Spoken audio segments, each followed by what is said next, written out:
Welcome to Kenton's videos. Enjoy the video. You start by confirming the hardware. Check for an Ethernet port or plug in a USB Ethernet adapter. Once done, pick a CAT5E or CAT6 cable and inspect the RJ45 clips for bent pins. Plug one end into the router or wall jack and the other into your laptop or adapter. Press until it clicks. Make sure to disable or deprioritize Wi-Fi so the laptop prefers the wired connection. This avoids split traffic and ensures stable routing. Once the cable is physically connected, open your operating system's network settings so you can confirm link negotiation and addressing. You must select the wired interface and verify that DHCP assigned an IP.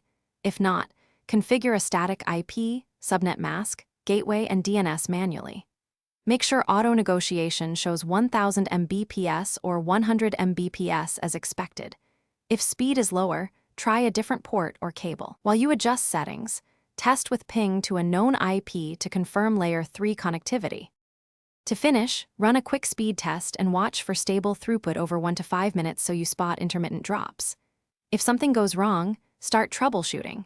Check link LEDs on the router and laptop, run ping and ipconfig or ifconfig to inspect addresses, then swap the cable or try another router port.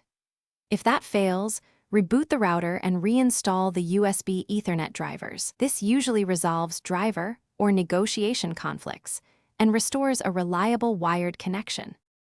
Thanks for watching. Consider subscribing if we helped you.